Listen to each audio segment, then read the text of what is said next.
The crutch clattered against the pavement like a gunshot.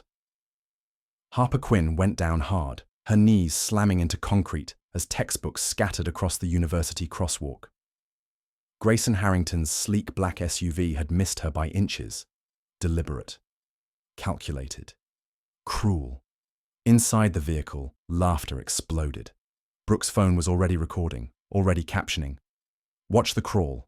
Harper's hands shook as she reached for her father's military watch, stopped forever at the moment he died saving strangers 6 months ago. She didn't see the man on the bench. She didn't see the German shepherd rising to its feet. She didn't know her father's best friend had been watching for 3 weeks, documenting everything. Waiting. Before we continue, please subscribe to the channel and stay with Harper's story until the very end. Drop a comment with your city. We want to see how far this message of hope and justice reaches around the world. The crosswalk light had been green. Harper Quinn remembered that detail with perfect clarity because she'd checked twice before stepping off the curb. She always checked twice now. The explosion that killed her father had taught her that the world could end between one heartbeat and the next, and she'd learned to be careful in ways most 18-year-olds never had to learn. The light was green. She was in the crosswalk. She had every right to be there. None of that mattered when Grayson Harrington's SUV came screaming around the corner. Harper heard the engine first. A roar of expensive engineering pushed to its limits, and her body reacted before her mind could catch up. She tried to move faster, tried to get her crutch and her damaged leg to cooperate. But physics didn't care about effort. Her left leg buckled, her crutch caught on a crack in the pavement, and then she was falling, falling, falling. The concrete rushed up to meet her like a promise of pain. She hit hard. Books went everywhere. Her knee split open against the rough surface, blood blooming through her jeans. The crutch skittered away out of reach. The SUV stopped inches from her head. For one frozen moment, Harper stared at the chrome grille, close enough to see her own terrified reflection in the polished metal, close enough to feel the heat radiating from the engine, close enough to die if the driver had wanted her dead. Then the passenger window rolled down, and Grayson Harrington's face appeared, wearing a smile that made her blood run cold. "Careful there," he said, his voice carrying easily in the sudden silence. "You almost scratched my car." Laughter erupted from inside the vehicle. Harper recognized the voices, Brooke Lang's high-pitched giggle, Nolan Pierce's deep bark, and something inside her crumbled a little more. "I had the light," she managed, her voice shaking. "You almost hit me." "Did I?" Grayson's eyebrows rose in mock surprise. "Weird. I didn't see you. Maybe you should wear a reflective vest or something, like those crossing guards they have for actual children." More laughter. Harper's face burned. "Just get out of the crosswalk, Harrington. Some of us have places to be, important places, unlike you pretending you belong at this school." The window rolled up, the engine revved, and then the SUV was gone, leaving Harper bleeding on the pavement while students walked past without stopping. Nobody helped her. That was the part that hurt worst. Not the torn knee, not the bruised pride, not even Grayson's cruelty. It was the way everyone else just kept walking, eyes forward, phones out, pretending they hadn't seen anything worth stopping for. Harper Quinn crawled toward her scattered textbooks alone in a crowd of hundreds, and wondered for the 1,000th time why she'd thought coming to Ridgewood University would be different. She didn't notice the man on the bench 30 feet away. She didn't notice how his jaw had tightened when she fell. She didn't notice the German shepherd at his side, ears forward, body trembling with restrained energy. She didn't notice any of it. But Reid Carver noticed everything. He always had. Reid Carver, only his mother had ever called him that, and she'd been gone 15 years. Sat on that bench for another 20 minutes after Harper limped away. He sat there while the crosswalk filled and emptied, while students rushed to classes, while the morning sun climbed higher and the shadows grew shorter. He sat there because if he moved too soon, he might do something he couldn't take back. His hands were shaking. That surprised him. He'd faced down insurgents in Fallujah, cleared buildings in Mosul, survived ambushes that killed better men than him. His hands had been steady through all of it. But watching an 18-year-old girl get humiliated and hurt while strangers walked past, that made his hands shake. "Easy, Archer," he murmured to the German shepherd pressed against his leg. "We're not moving yet." Archer whined softly, but held position. The dog understood commands, understood patience, understood the difference between wanting to act and being ordered to wait. 3 combat deployments had taught him that discipline. Reid understood it too. But understanding didn't make it easier. He pulled out his phone and added to the file he'd been building for 3 weeks. October 14th, 8:47 a.m. Target vehicle, black SUV. License plate GH478. Driver, Grayson Harrington III. Passengers, Brooke Lang, Nolan Pierce. Incident, near collision with Harper Quinn in crosswalk. Deliberate approach at high speed. Stopped within 12 inches of subject. Verbal harassment followed. Duration approximately 90 seconds. Subject sustained visible knee injury. No assistance offered by bystanders. Video evidence captured. He attached the video he'd recorded on his phone, added it to the growing folder, and closed the app. 14 incidents documented. This made 15. The file was getting thick. The pattern was getting clear. And soon, very soon, Reid would have everything he needed to keep the promise he'd made to his best friend. The promise he'd made to Kevin Quinn. The promise he'd made to a dying man in a Syrian hospital while machines beeped and doctors shouted and a Navy SEAL who'd survived everything finally ran out of miracles. "Watch over her, Reid. Promise me." "I promise, brother. I swear to God. I promise. She's all I have. She's everything. Don't let anyone hurt her. Nobody will touch her. I'll make sure of it. Swear to me. Swear on everything we've been through." "I swear, Kevin, I swear." 6 months later, Kevin Quinn was buried in Arlington with full military honors. His daughter sat in a wheelchair at his funeral, her left leg still wrapped in bandages. Her mother's ashes already scattered because the explosion that killed Kevin had killed her too. Harper had lost everything in a single moment. Her father, her mother, her ability to walk without pain. She'd lost her home, her security, her belief that the world made sense. All she had left was a grandmother who loved her, a scholarship to a university that didn't want her, and a stopped watch that reminded her every single day of what she'd never get back. Reid had promised Kevin he'd protect her. He'd meant it then. He meant it now. But protecting someone wasn't always simple. Reid had arrived at Ridgewood University 3 weeks ago, enrolled as a mature student in the Veterans Affairs program. The cover was solid. A 38-year-old SEAL taking advantage of education benefits, transitioning to civilian life, exploring new opportunities. Nobody questioned it. Veterans came back to school all the time. What nobody knew was that Reid had no intention of earning a degree. He'd come to Ridgewood for one reason: Harper Quinn. Kevin had told him she'd gotten into Ridgewood on a full scholarship before the explosion. He'd been so proud. His little girl, the first Quinn to attend a prestigious university, working her way toward a future he'd never had. Kevin had talked about it constantly during their last deployment, showing everyone photos of Harper's acceptance letter, her dorm assignment, her course schedule. "She's going to change the world, Reid. I can feel it." After Kevin died, Reid had assumed Harper would defer, heal first, grieve first, give herself time. Instead, she'd enrolled on schedule, moved into her dorm 3 weeks ago, started classes like nothing had happened. Reid had been impressed and worried. He'd reached out to Harper's grandmother, Evelyn, introduced himself as Kevin's friend. Evelyn had cried on the phone for 20 minutes, then told Reid everything.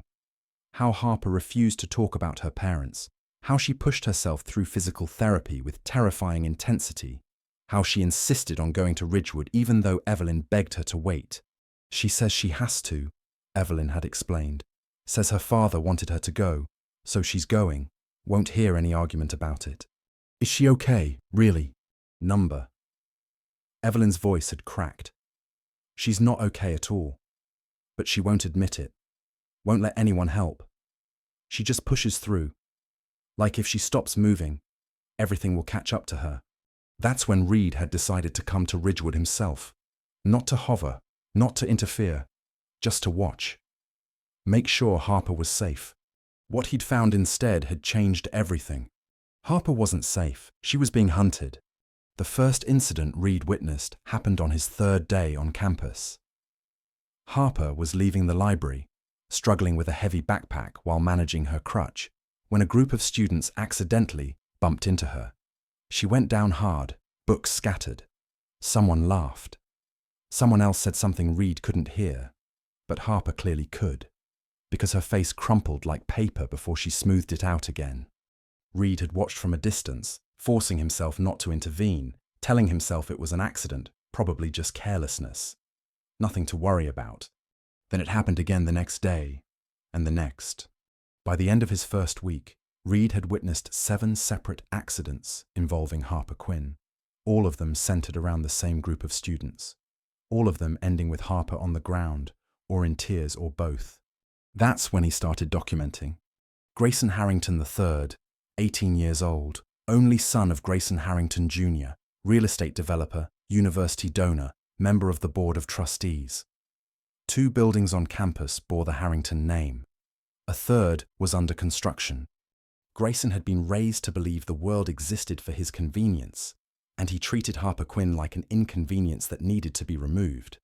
Brooke Lang, 18 years old, social media influencer with 500,000 followers. She documented everything, filtered, edited, captioned for maximum cruelty. Her account featured dozens of videos mocking Harper, each one more vicious than the last. #CampusCrawl was her favorite hashtag. Nolan Pierce, 18 years old, football recruit, big, mean, and utterly loyal to Grayson for reasons Reid hadn't yet figured out. He did the physical work while Grayson watched and Brooke recorded. 3 rich kids who decided Harper Quinn's suffering was entertainment. Reid had seen bullies before. He'd been bullied himself, growing up poor in a wealthy school district, learning early that money could buy cruelty without consequences. He'd joined the Navy partly to escape that world, partly to prove he was worth more than people like Grayson would ever understand. He'd thought he'd left that kind of cruelty behind. He'd been wrong. "Excuse me." Reid looked up from his phone. A young woman stood in front of his bench, clutching a stack of flyers, her expression nervous but determined. "Are you Lieutenant Commander Carver, the new veteran counselor?" Reid blinked. "Right, his cover." "That's me. How can I help you?" "My name is Sophia Reyes. I'm a sophomore. I heard you served with Kevin Quinn." The name hit Reid like a physical blow. He kept his expression neutral, but Archer must have sensed something because the dog shifted, pressing closer. "I did," Reid said carefully. "Did you know him?" "No, but I knew his daughter." Sophia's voice dropped. "I know what's happening to her, what they're doing, and I want to help." Reid's eyes sharpened. "What do you mean? What they're doing?" "Grayson and his friends. The bullying. Everyone knows. But nobody does anything because Grayson's dad basically owns this school." Sophia's jaw tightened. "Last year they did the same thing to my roommate, posted videos of her, spread rumors, made her life hell. She transferred after 1 semester.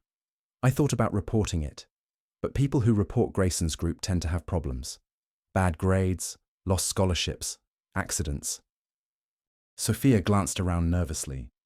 "There was a girl 2 years ago who tried to file a formal complaint. She ended up in the hospital after falling down a staircase. Everyone said it was an accident. Nobody believed her when she said someone pushed her."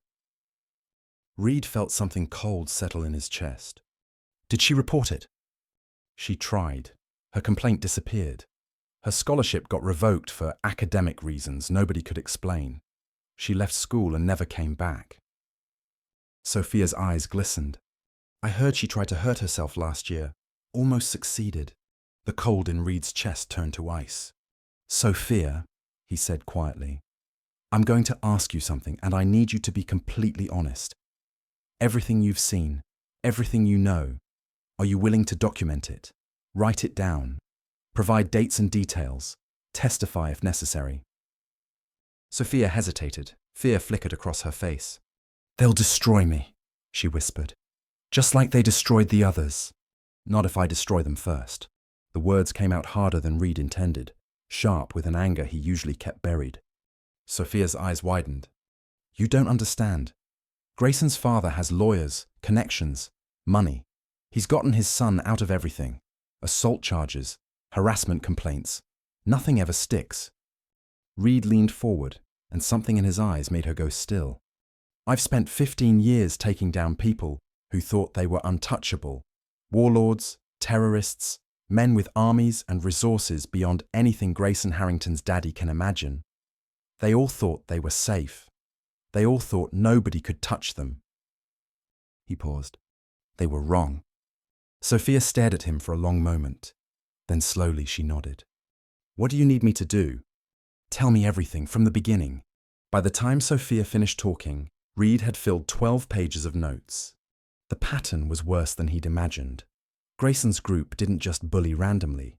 They targeted specific people, scholarship students, minorities, anyone who didn't fit their idea of who belonged at Ridgewood. They broke them systematically, destroyed their confidence, isolated them from support systems, and then moved on to the next victim. Harper was their current project, and they were escalating. Why her? Reid asked. Why Harper specifically?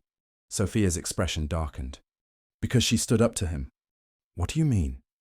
First week of classes, Grayson made some comment about her leg brace in the dining hall, called her a faker, said she was probably just looking for attention. Most people would have ignored him. Harper didn't. Sophia almost smiled. She looked him right in the eye and said her father died a hero while Grayson's father was still bribing his son's way through life. Said if Grayson wanted to know what real courage looked like, he should try walking a single day in her shoes. Reid felt a surge of pride so strong it almost hurt. That was Kevin's daughter. All right. Kevin had never backed down from anyone either. Grayson didn't take it well, I'm guessing. That's an understatement. Nobody talks to him like that, especially not some scholarship girl with a limp. He's been making her life hell ever since, and it's getting worse. Sophia's voice hardened. Last week someone left a note on her door that said she should have gone with her daddy. The noise that came from Reid's throat wasn't quite human. Archer's head snapped up, responding to the sound, and Reid forced himself to breathe. In, out, in, out. Control, discipline, focus. He'd promised Kevin he'd protect Harper. He hadn't promised he wouldn't destroy the people trying to hurt her. That night, Reid sat in his small apartment off campus, staring at the files spread across his desk. 14 documented incidents. Witness statements from Sophia and 2 other students who'd agreed to talk after she vouched for Reid. Screenshots of social media posts, video recordings, medical records from Harper's campus health visits, abrasions, bruises, a sprained wrist from last week's accident. It wasn't enough. It was close, but it wasn't enough. Grayson's father had money and lawyers. Reid had watched enough cases fall apart because the evidence wasn't airtight. Because one witness recanted, because one document got suppressed. If he was going to take down Grayson Harrington III, he needed more than patterns and probabilities. He needed a smoking gun. He needed Grayson to go too far, on camera, with witnesses who couldn't be bought or intimidated. And he needed to keep Harper safe while he waited for that to happen. His phone buzzed, a text from an unknown number. I know who you are. I know why you're here. We should talk. Reid stared at the message, his tactical mind running scenarios. A trap? A warning? Someone on Grayson's side who'd figured out his cover? He typed back, "Who is this?" The response came immediately. Someone who knew Kevin Quinn. Someone who wants to help his daughter. Meet me tomorrow, 6 a.m. The memorial bench. Come alone. Reid read the message 3 times. The memorial bench. That was the small plaque dedicated to Kevin that the university had installed near the science building. Only someone who knew Kevin, who knew his connection to Harper, would mention it. How do I know this isn't a setup? You don't, but Kevin trusted you with his daughter's life. Trust me with one conversation. Reid set down his phone and looked at Archer, who was watching him with those intelligent brown eyes. What do you think, boy? Trap or opportunity? Archer's tail thumped once against the floor. Yeah, Reid sighed. That's what I thought too. The next morning, Reid arrived at the memorial bench at 5:45 a.m., early enough to scope the area, early enough to spot trouble before it spotted him. The campus was quiet in the pre-dawn darkness, empty except for a few early joggers and maintenance workers preparing for the day. Reid took position near a tree with good sightlines and waited. At 6:02, a figure approached. Female, early 60s, grey hair pulled back in a practical bun, walking with the purposeful stride of someone who'd spent her life not wasting time. Reid recognized her from his research. Dr. Eleanor Hayes, professor of psychology, tenured 23 years at Ridgewood, and according to his files, one of the few faculty members who'd ever attempted to challenge the Harrington family's influence on campus. She'd failed, but she'd tried. That counted for something. Lieutenant Commander Carver. Dr. Hayes stopped in front of him, her gaze direct and assessing.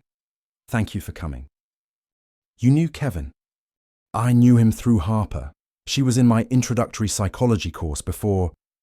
Dr. Hayes paused. Before everything. She's brilliant, you know, exceptional. The kind of student who reminds you why you became a teacher in the first place. And now? Now she's drowning, slowly, quietly, drowning while everyone watches and nobody throws her a line. Dr. Hayes' voice hardened.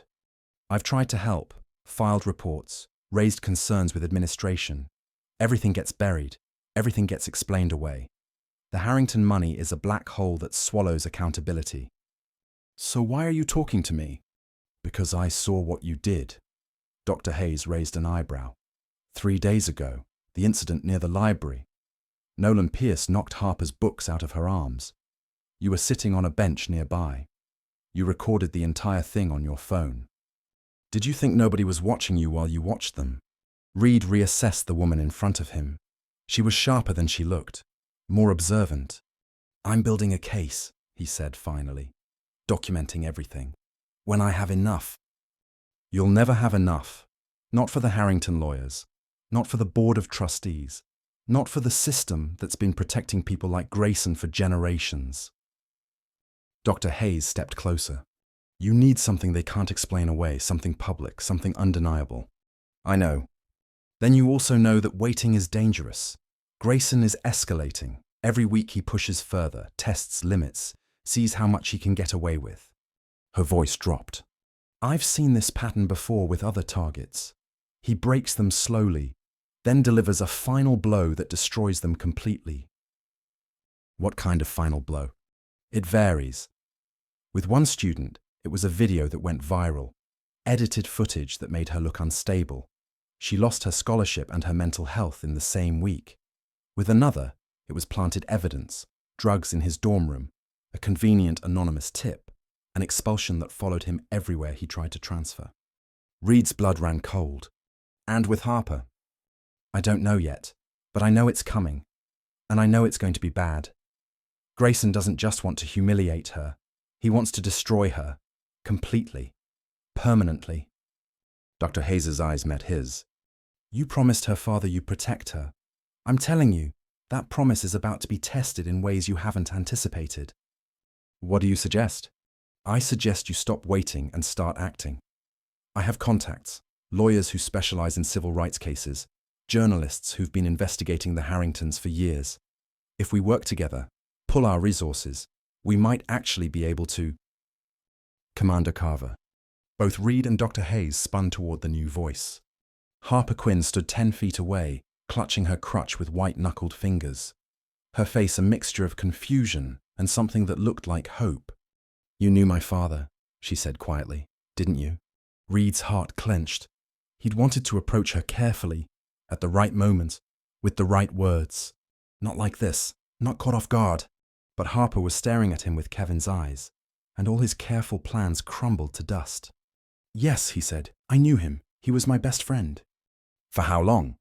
15 years. 4 deployments. Saved my life twice. Reid's voice caught. He talked about you constantly. You were his whole world.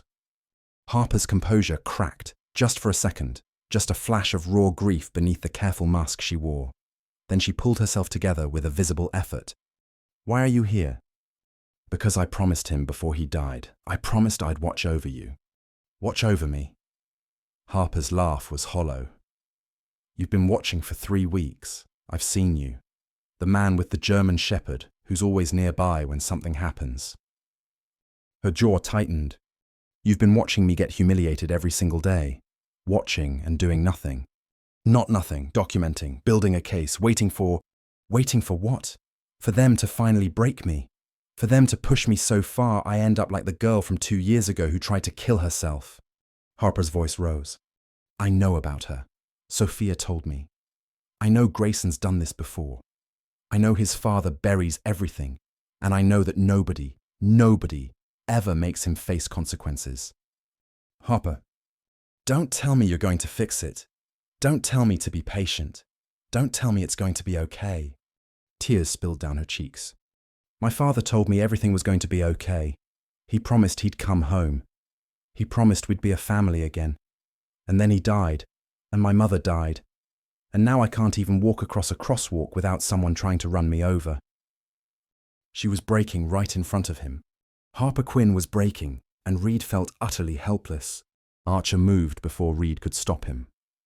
The German shepherd walked slowly toward Harper, head low, tail gentle, and pressed his nose against her hand. Harper looked down at the dog, her breath hitched. His name's Archer, Reid said softly. He was there when your father died. He wouldn't leave Kevin's side until the end. And he hasn't been quite the same since. Harper's hand trembled as she touched Archer's head. The dog leaned into her, offering comfort the only way he knew how. Why didn't you introduce yourself? Harper whispered. Why didn't you just tell me who you were? Because I didn't want to be one more person trying to save you. I wanted to give you space to save yourself. Reid stepped closer. Harper, your father raised a fighter. He told me that. He said you were the strongest person he'd ever met. And I've been watching you prove him right every single day, getting up when they knock you down, going to class when they make it hell, refusing to quit when anyone else would have run. I'm not strong, I'm just stubborn. Sometimes that's the same thing. Harper looked up at him, and for a moment, Reid saw the little girl Kevin had shown him in photographs. The one with a gap-toothed smile and fearless eyes. Before war and loss had carved their marks into her soul. Can you really stop them? She asked. Grayson and his friends, can you really make them pay for what they've done?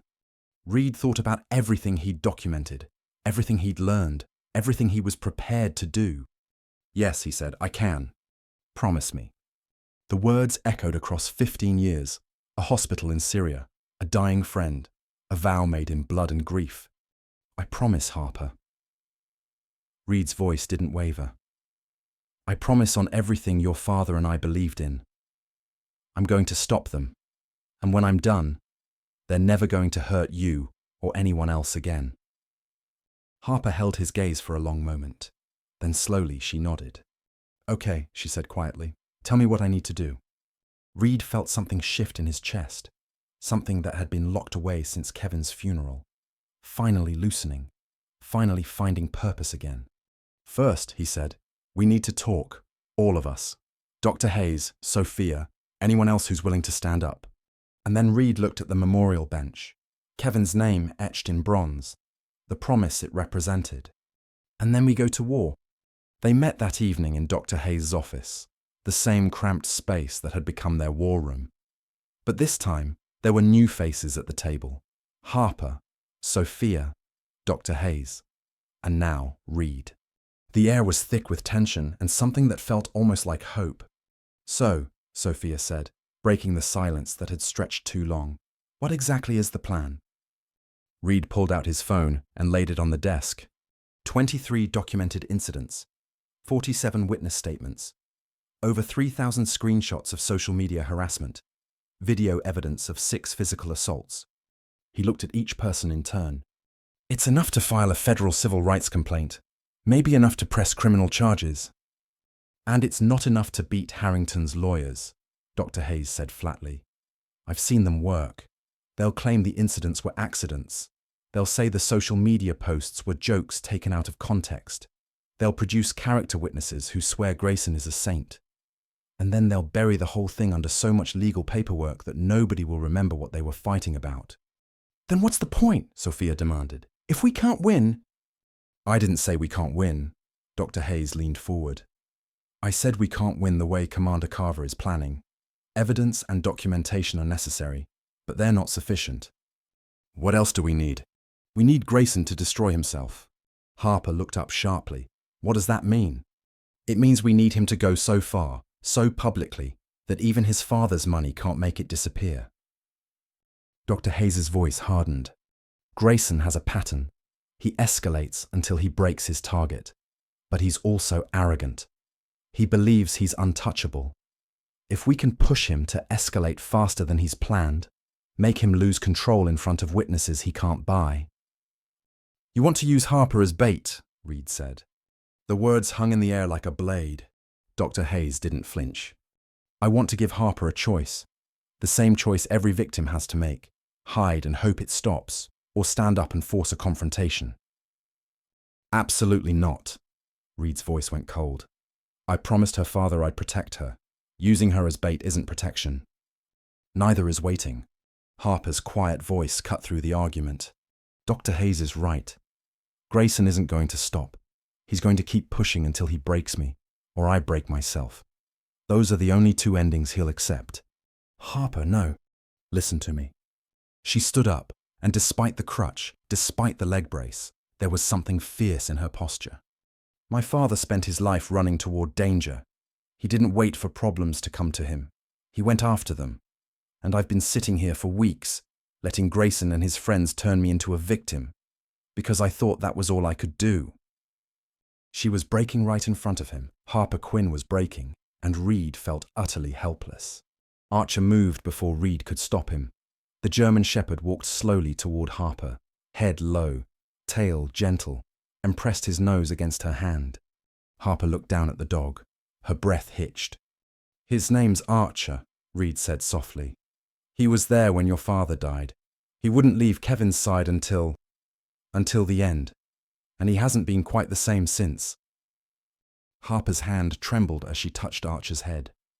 The dog leaned into her, offering comfort the only way he knew how. Why didn't you introduce yourself? Harper whispered. Why didn't you just tell me who you were? Because I didn't want to be one more person trying to save you. I wanted to give you space to save yourself. Reid stepped closer. Harper, your father raised a fighter. He told me that. He said you were the strongest person he'd ever met, and I've been watching you prove him right every single day, getting up when they knock you down, going to class when they make it hell, refusing to quit when anyone else would have run. I'm not strong, I'm just stubborn. Sometimes that's the same thing. Harper looked up at him, and for a moment, Reid saw the little girl Kevin had shown him in photographs, the one with a gap-toothed smile and fearless eyes, before war and loss had carved their marks into her soul. Can you really stop them? She asked. Grayson and his friends, can you really make them pay for what they've done? Reid thought about everything he'd documented, everything he'd learned, everything he was prepared to do. Yes, he said, I can. Promise me. The words echoed across 15 years, a hospital in Syria, a dying friend, a vow made in blood and grief. I promise, Harper. Reid's voice didn't waver. I promise on everything your father and I believed in. I'm going to stop them, and when I'm done, they're never going to hurt you or anyone else again. Harper held his gaze for a long moment. Then slowly she nodded. Okay, she said quietly. Tell me what I need to do. Reid felt something shift in his chest, something that had been locked away since Kevin's funeral, finally loosening, finally finding purpose again. First, he said, we need to talk, all of us. Dr. Hayes, Sophia, anyone else who's willing to stand up. And then Reid looked at the memorial bench, Kevin's name etched in bronze, the promise it represented. And then we go to war. They met that evening in Dr. Hayes' office, the same cramped space that had become their war room. But this time, there were new faces at the table. Harper, Sophia, Dr. Hayes, and now Reid. The air was thick with tension and something that felt almost like hope. So, Sophia said, breaking the silence that had stretched too long, what exactly is the plan? Reid pulled out his phone and laid it on the desk. 23 documented incidents, 47 witness statements, over 3,000 screenshots of social media harassment, video evidence of 6 physical assaults. He looked at each person in turn. It's enough to file a federal civil rights complaint, Maybe enough to press criminal charges. And it's not enough to beat Harrington's lawyers, Dr. Hayes said flatly. I've seen them work. They'll claim the incidents were accidents. They'll say the social media posts were jokes taken out of context. They'll produce character witnesses who swear Grayson is a saint. And then they'll bury the whole thing under so much legal paperwork that nobody will remember what they were fighting about. Then what's the point? Sophia demanded. If we can't win... I didn't say we can't win. Dr. Hayes leaned forward. I said we can't win the way Commander Carver is planning. Evidence and documentation are necessary, but they're not sufficient. What else do we need? We need Grayson to destroy himself. Harper looked up sharply. What does that mean? It means we need him to go so far, so publicly, that even his father's money can't make it disappear. Dr. Hayes's voice hardened. Grayson has a pattern. He escalates until he breaks his target, but he's also arrogant. He believes he's untouchable. If we can push him to escalate faster than he's planned, make him lose control in front of witnesses he can't buy. You want to use Harper as bait, Reid said. The words hung in the air like a blade. Dr. Hayes didn't flinch. I want to give Harper a choice, the same choice every victim has to make. Hide and hope it stops, or stand up and force a confrontation. Absolutely not, Reid's voice went cold. I promised her father I'd protect her. Using her as bait isn't protection. Neither is waiting. Harper's quiet voice cut through the argument. Dr. Hayes is right. Grayson isn't going to stop. He's going to keep pushing until he breaks me, or I break myself. Those are the only two endings he'll accept. Harper, no. Listen to me. She stood up, and despite the crutch, despite the leg brace, there was something fierce in her posture. My father spent his life running toward danger. He didn't wait for problems to come to him. He went after them. And I've been sitting here for weeks, letting Grayson and his friends turn me into a victim, because I thought that was all I could do. Harper's voice cracked, but she pushed through. I'm done being a victim. I'm done hiding. I'm done pretending that if I just keep my head down, everything will be okay. Her eyes met Reid's. You said my father raised a fighter. Prove it. Help me fight. Reid stared at her for a long moment. He saw Kevin in her eyes, that same stubborn courage, that same refusal to back down even when the odds were impossible. If we do this, he said slowly, we do it smart. No unnecessary risks. No heroics. The moment things get dangerous, you call for help. And if help doesn't come in time... Reid reached down and scratched behind Archer's ears. That's what he's for. Archer goes everywhere you go from now on. He's trained to protect, and he's trained to summon help if you can't. Harper looked at the German shepherd who gazed back at her with calm, intelligent eyes. Okay, she said. What's the plan? Reid took a deep breath. First, we need to understand exactly what we're dealing with. Dr. Hayes, you said Grayson has a pattern. What do you know about his previous targets? 3 that I know of, over the past 2 years. All scholarship students, all female, all eventually driven out of the university. Dr. Hayes pulled a folder from her desk. I've been keeping records, unofficial, of course. The administration doesn't know I have these. She spread documents across the desk. Leah Kim, freshman, 2 years ago. Grayson targeted her after she rejected his advances at a party. Within 3 months, she was a social pariah. Rumors spread that she cheated on exams. Her grades dropped. Her scholarship was revoked. She transferred to a state school and has been in therapy ever since. Did she report anything? She tried. Her complaint was dismissed for insufficient evidence. 2 weeks later, someone leaked her medical records. She'd been treated for anxiety and depression. The narrative became that she was unstable, making things up, seeking attention. Reid's jaw tightened. What about the others? Jasmine Rivera, sophomore. Her crime was getting a higher grade than Grayson in a chemistry class. He started a rumor that she'd slept with a professor for the grade. When she denied it, someone posted doctored photos that seemed to confirm the rumor. She left school mid-semester. And the third? Dr. Hayes hesitated. Michelle Torres. This one was different, more personal. Michelle was dating Grayson's best friend, Tyler. before Tyler became part of Grayson's inner circle. When Tyler dumped her for Brooke Lang, Michelle made the mistake of confronting Brooke publicly. Called her some names, nothing criminal, just angry and hurt. What happened? Grayson decided to teach her a lesson about crossing people in his circle. The harassment campaign lasted 4 months. At the end of it, Michelle tried to take her own life. Dr. Hayes' voice dropped. She survived, barely. Her family threatened to sue, but Harrington's lawyers offered a settlement, full medical expenses plus a substantial sum, in exchange for signing an NDA and leaving the university quietly.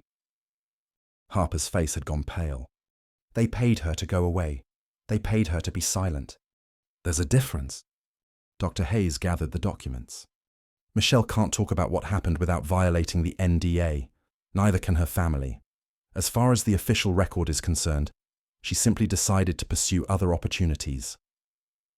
That's not justice, Sophia said. That's a cover-up.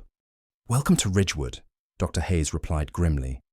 Reid processed everything he'd heard. 3 victims, 3 patterns of systematic destruction. 3 times Grayson had gone too far, and 3 times his father's money had made it disappear. But something about the pattern bothered him. The previous victims, he said slowly, were any of them connected to the military? Did any of them have family who might fight back? Dr. Hayes frowned. Not that I know of. Why? Because Grayson chose Harper specifically. She wasn't random. She stood up to him, yes. But there were probably other students who've done that. He picked her because she seemed vulnerable, orphaned, disabled, alone. Reid's eyes narrowed. He didn't know she had a Navy SEAL watching her back. What are you thinking? I'm thinking Grayson is about to make the biggest mistake of his life, and I'm thinking we should help him make it. Harper leaned forward. How? By giving him exactly what he wants, a target he thinks is completely defenseless, and then showing him how wrong he is. The plan took 3 days to develop. Reid spent those days doing what he did best, reconnaissance. He mapped Grayson's routines, identified his vulnerabilities, catalogued his habits. He learned that Grayson had a temper that flared when challenged. He learned that Grayson's father was out of the country on business until the end of the month. He learned that Grayson had been planning something big for Harper, something that would happen at the university's fall festival, a public event with maximum exposure. He wants an audience, Reid told the group at their second meeting. He's not content to break Harper in private. He wants everyone to see it happen. The fall festival is in 5 days, Dr. Hayes said. That doesn't give us much time. It gives us enough. Reid pulled out a campus map. Here's what we're going to do. The first phase of the plan was simple. Make Grayson overconfident. I need you to seem broken, Reid told Harper. Not completely. Just enough to make Grayson think he's winning. Stop fighting back. Don't make eye contact. Let them think the pressure is working. That's going to be hard, Harper admitted. I don't know how to pretend to be weak. You're not pretending to be weak. You're pretending to be beaten. There's a difference. Reid's voice softened. Your father used this tactic in interrogation resistance training. You let the enemy think they've won, while you're actually gathering information and waiting for the right moment to strike. Okay, what else? We need witnesses, not just Sophia and Dr. Hayes. We need people who have no connection to you, no reason to lie for you, people whose testimony can't be dismissed as bias. How do we get those? Reid smiled grimly. By making sure Grayson's final attack happens in front of as many cameras as possible. The next 3 days were the hardest of Harper's life. She followed Reid's instructions, playing the part of a broken girl, while her rage burned like acid in her chest. When Grayson mocked her in the dining hall, she looked away. When Brooke posted another cruel video, she didn't respond. When Nolan accidentally knocked her books out of her hands, she just picked them up without a word. That's right, Grayson said, crouching down to her level. You're finally learning your place. Harper's fingers tightened on her textbook. She wanted to scream. She wanted to fight. She wanted to tell him exactly what was coming. Instead, she said nothing. Archer pressed against her leg, a warm reminder that she wasn't really alone.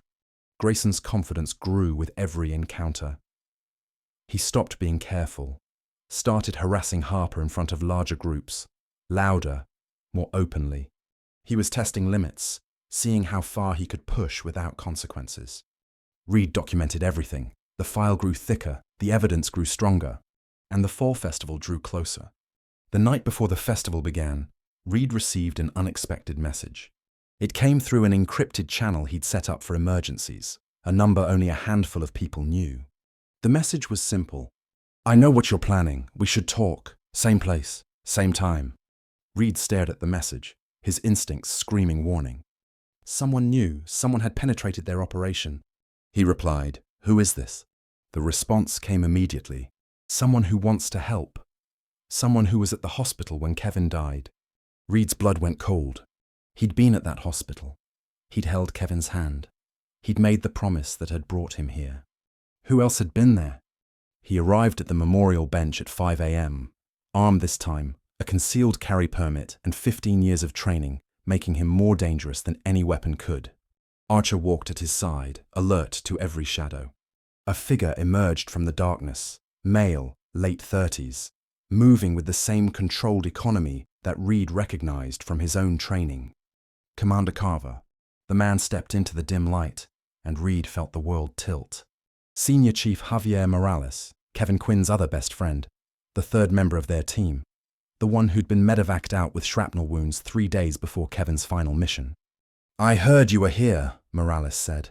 "Took me a while to confirm it, but when I did..." He shook his head. "I should have known you'd keep the promise." "How did you find me?" "I've been tracking Grayson Harrington for 6 months. Different reasons. Same target." Morales' jaw tightened. "My daughter is one of his previous victims." Reid felt like he'd been punched. "Your daughter went to Ridgewood." "Went." Past tense. "She transferred 2 years ago after Grayson's group made her life hell. She never told me why. Just said she needed a fresh start. I didn't push." Morales' voice cracked. "She tried to kill herself last month, barely survived, and when she finally told me what happened, I started digging." "Michelle Torres." "Your daughter is Michelle Torres." "Was. She changed her name after the settlement, tried to disappear. But you can't disappear from what's inside your head." Morales stepped closer. "I've been building a case against Grayson Harrington for months. I have things you don't, inside information, contacts, leverage. And I want in on whatever you're planning." Reid studied the man in front of him. Morales had been a good operator, reliable, smart, absolutely loyal to his teammates. If anyone could be trusted, it was him. But something didn't add up. "If you've been building a case for months, why haven't you done anything?" "Because I was waiting for the right moment. Because I needed more evidence. Because..." Morales stopped, his expression shifting. "Because I was afraid that if I moved too soon, Grayson's father would bury it like he buried everything else. But watching Harper Quinn get targeted, knowing what's coming, I can't wait anymore." "What do you mean, knowing what's coming?" Morales pulled out his phone and showed Reid a series of screenshots, text messages between Grayson and his inner circle. "The cripple's going down at Fall Fest. Public humiliation time. Got the fake account ready. Going to post the video right after. Make sure someone's recording when she loses it. We need the breakdown on camera." Reid's stomach turned. They're planning to provoke her into a public meltdown. Worse, they're planning to post edited footage that makes her look violent and unstable. They've done it before, took innocent reactions and cut them to look like assaults. One of their previous victims was almost expelled for attacking Grayson, when the video actually showed her defending herself from his harassment. "How do you have access to their messages?" Morales' smile was cold. "My daughter's ex-boyfriend, the one who dumped her for Brooke, still uses the same password for everything. Sloppy, but useful." Reid processed the new information. If Morales was right, Grayson wasn't just planning humiliation. He was planning destruction. A carefully orchestrated trap that would make Harper look dangerous, justify her expulsion, and eliminate any sympathy she might have had. "Can we use these messages as evidence?" "Not in court, illegally obtained, but they tell us exactly what's coming. Now we can counter it." Morales pocketed his phone. "We know their plan. Now we can be ready, have our own cameras in place, document everything from angles they don't know about." Morales' eyes met Reid's. and by making sure that when Grayson finally shows the world who he really is, the whole world is actually watching. Reid made a decision. Come to our meeting tonight. There are people you should meet. The expanded group gathered in Dr. Hayes' office that evening. Reid, Harper, Sophia, Dr. Hayes, and now Morales. The air was thick with tension, and something that felt almost like hope. This changes things, Dr. Hayes said, after Morales shared his intelligence. If we know their plan, we can prepare for it. More than prepare, Reid said. We can use it. What do you mean? Reid laid out the modified strategy. Grayson wants Harper to lose control in public. He's going to provoke her, film her reaction, and edit the footage to destroy her reputation. But what if we flip the script? What if instead of Harper losing control, Grayson does? How do we make that happen? By giving him what he doesn't expect. A target who doesn't break. Reid looked at Harper. You said you're done being a victim. This is your chance to prove it. When Grayson comes at you tomorrow, you stand your ground. Don't attack. Don't retreat. Just refuse to give him the reaction he wants. And while you're doing that, we'll have cameras everywhere, documenting every word he says, every threat he makes, every crime he commits. What if he escalates beyond words? Sophia asked. What if he actually hurts her? Reid's expression went hard. That's what I'm for. Harper was quiet for a long moment. Then she looked at her father's watch. Still stopped. Still marking the moment everything had changed. My dad used to say that courage isn't the absence of fear. It's the refusal to let fear win. She looked up at Reid. Tomorrow I'm going to refuse, no matter what Grayson does, no matter how scared I am. You won't be alone, Reid said. I know. Harper reached down and touched Archer's head. The dog looked up at her with those calm, trusting eyes. I'm not alone anymore. The fall festival opened the next morning, and Ridgewood University transformed into a carnival of privilege. Food trucks lined the quad. Live music echoed from the amphitheater. Alumni in expensive clothes mingled with students who would one day join their ranks. Harper moved through the crowd with Archer at her side, trying to look normal while her heart hammered against her ribs. Somewhere nearby, Reid was watching. Morales was watching. Sophia and Dr. Hayes were in position with cameras and phones, ready to document whatever happened. She was surrounded by allies. She had never felt more alone. Quinn. Grayson's voice cut through the crowd like a blade. Harper turned slowly, forcing herself to breathe. He was walking toward her with his usual entourage. Brooke with her phone already out. Nolan looming like a shadow. Half a dozen others circling like sharks who smelled blood. Surprised to see you here, Grayson said, stopping a few feet away. Close enough to intimidate, far enough to maintain plausible deniability. Thought maybe you'd finally taken the hint and left. This is my school too, Harper said quietly. I have every right to be here. Your school? Grayson laughed, and his friends echoed it. Your school is wherever scholarship kids scrape together enough table scraps to afford tuition. Ridgewood belongs to people like me, people whose families actually matter. Harper felt Archer press against her leg. The dog's presence steadied her. My family mattered, she said. My father died saving lives. What has your family ever done except buy their way out of consequences? The crowd around them went quiet. Phones came out. This was exactly what Grayson wanted. A public confrontation captured on camera. But it was also exactly what Reid wanted. Your father, Grayson said slowly, was a government thug who got himself killed playing hero. My father builds things, creates jobs, contributes to society. Your father just knew how to pull triggers. My father was worth 10 of yours. The words were out before Harper could stop them. She saw Reid's warning flash through her mind. Don't engage. Don't react. But it was too late.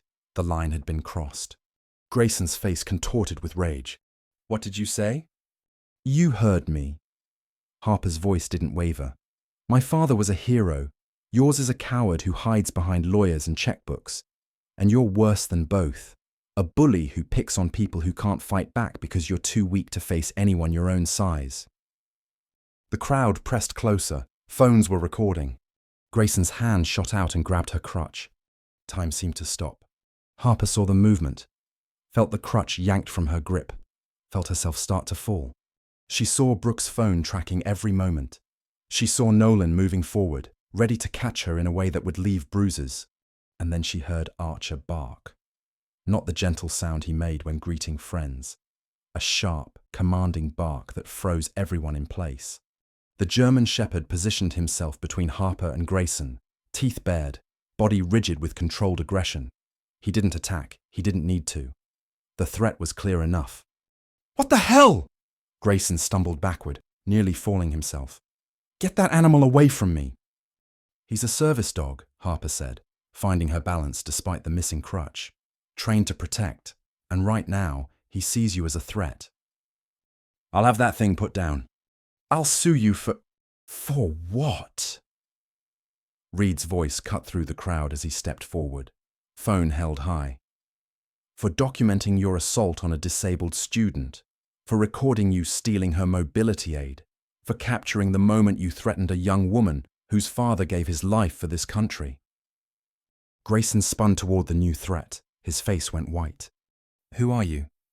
"Lieutenant Commander Reid Carver, United States Navy, retired." Reid held up his phone. "And I've been recording everything, not just today, every day for the past 4 weeks. Every threat, every assault, every crime." The crowd was completely silent now, watching the confrontation with the hungry attention of spectators at a car crash. "You can't do this," Grayson said, but his voice had lost its confidence. "My father will..."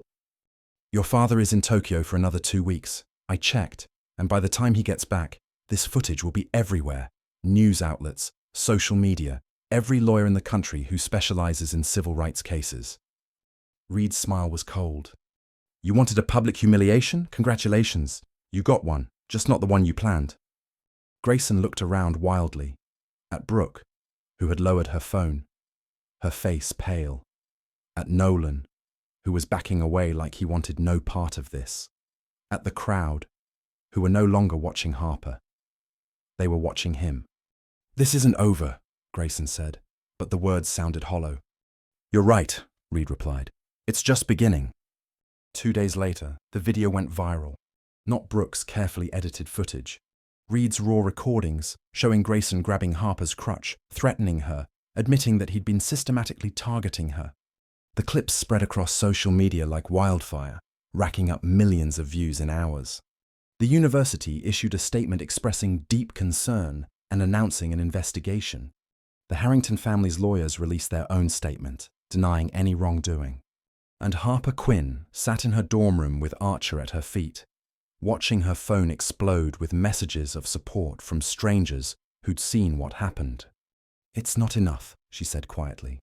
Reid looked up from his own phone. "What do you mean?" "The video, the public attention, it's not enough to stop them." Harper's jaw tightened. "Grayson's father is already spinning the story, saying the footage was edited, saying I provoked his son, saying the service dog was actually an attack dog that should be put down. He can say whatever he wants." "The evidence isn't enough," Harper cut in. "Not for people like them. They'll throw money at the problem until it goes away, just like they always have. And then Grayson will come back, and he'll be angrier than ever, and it'll be worse." Reid was quiet for a long moment. He wanted to argue, to reassure her, to promise that justice would prevail. But he knew she was right. "So what do you want to do?" Harper looked at her father's watch, still stopped, still marking the moment everything had changed. "I want to destroy them," she said softly. "Not just embarrass them, destroy them. Make sure they can never hurt anyone again." "That's a dangerous road. My father walked dangerous roads his whole life. He taught me that some fights are worth the risk." Her eyes met Reid's. "Is this one of those fights?"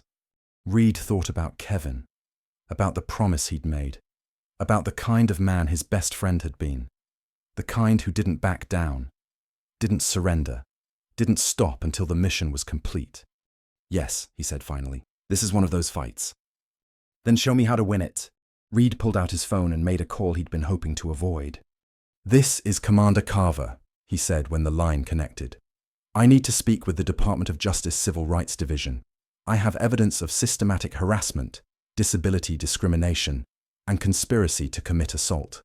And I have reason to believe this is part of a larger pattern involving potential federal crimes. He looked at Harper while he waited to be transferred. This is where it gets serious, he said. Once the feds are involved, there's no going back. The Harringtons will come at you with everything they have. Harper's chin lifted. Let them come. They'll dig into your past, your family, every mistake you've ever made. I don't have any mistakes worth hiding. They'll try to break you, not physically, legally, emotionally. They'll try to make you give up. Harper reached down and touched Archer's head. The dog looked up at her with those calm, trusting eyes. My father didn't give up, she said. Not ever. Not even when it cost him his life. She straightened. I'm his daughter. Giving up isn't in my blood. The line clicked and a voice came through. Department of Justice, Civil Rights Division. How can I help you? Reid smiled grimly and began to speak. The war was no longer coming. It had arrived. The federal investigation began within 48 hours, and Grayson Harrington Jr. flew back from Tokyo on his private jet the moment he learned his son was facing potential criminal charges. Reid watched the black Mercedes pull up to the university administration building from his position across the quad. The man who emerged was exactly what he'd expected. Tall, silver-haired, dressed in a suit that cost more than most people's cars, moving with the arrogance of someone who'd never been told no. That's him? Harper asked quietly, standing beside Reid with Archer pressed against her leg. That's him. He looks like Grayson, same smile, same soul. Just better at hiding it. They watched as Harrington Sr. disappeared into the building, flanked by 3 lawyers who'd flown in from New York specifically for this meeting. The university president had been summoned. The board of trustees was convening. Lines were being drawn. What happens now? Harper asked. Now the real fight begins. Reid turned away from the building. Harrington is going to try to bury this. He'll offer settlements, threaten lawsuits, call in every favor he's ever collected. The next few days will determine whether justice happens or money wins. What are the odds? Reid was quiet for a moment. Honestly, if it was just us against him, we'd lose. His lawyers are the best money can buy. They've made problems like this disappear a dozen times. But it's not just us anymore. Reid's phone buzzed, and he checked the message. His expression shifted. Surprise, then something that looked like grim satisfaction. Actually, it might not last much longer at all. What is it? Agent Reyes. She says they found something big. Reid stood. She wants us to come to her office, now. The federal building was 20 minutes from campus, a grey government structure that looked exactly like what it was. A place where serious things happened to serious people. Agent Reyes was waiting for them in a conference room, surrounded by documents and photographs that covered every surface. Morales was there too, his face pale, his hands gripping the edge of the table like he was afraid he might fall. What's going on? Harper asked. Reyes didn't answer immediately. She picked up a photograph and slid it across the table. Harper looked at it and froze. The photograph showed Grayson Harrington Sr. shaking hands with a man in military uniform. The setting was formal, some kind of reception or ceremony. But it wasn't the setting that made Harper's blood run cold. It was the man in the uniform. Her father. That was taken 18 months ago, Reyes said quietly. At a fundraiser for military families. Your father attended as a representative of the SEAL teams. Harrington Sr. was a major donor. I don't understand, Harper whispered. My father knew him. More than that. Reyes pulled out another document. We've been digging into Harrington's business dealings, looking for evidence of financial crimes, witness tampering, the usual. What we found instead was unexpected. She slid the document toward Reid. He read it, and his face went white. No, he breathed. That's not possible. What? Harper grabbed the document. It was a contract of some kind, dense with legal language, but certain words jumped out at her. Military consulting, security services, Sullivan. Your father was working for Harrington, Reyes said. Off the books. Private security consulting for Harrington's overseas real estate developments. It started small, threat assessments, security protocols. But 6 months before he died, the payments got bigger. Much bigger. My father wouldn't... We don't think he knew. Reyes's voice was gentle, but firm. The contracts were handled through a shell company. The money was deposited into an account your father probably didn't know existed. Harrington was using him, using his expertise, his connections, without his knowledge or consent. Why would he do that? Rodriguez spoke for the first time, his voice hollow. Because Kevin was investigating something Harrington needed stopped. Everyone turned to look at him. 6 months before Kevin died, he called me, middle of the night. He said he'd stumbled onto something during a deployment, suspicious activity. American contractors doing things they shouldn't be doing in places they shouldn't be. Rodriguez's hands were shaking. He said he was going to report it. I told him to be careful. I told him some people had very long reach. What kind of activity? He wouldn't say exactly, just that it involved money, weapons, and someone powerful enough to make problems disappear. Rodriguez looked at Harper with haunted eyes.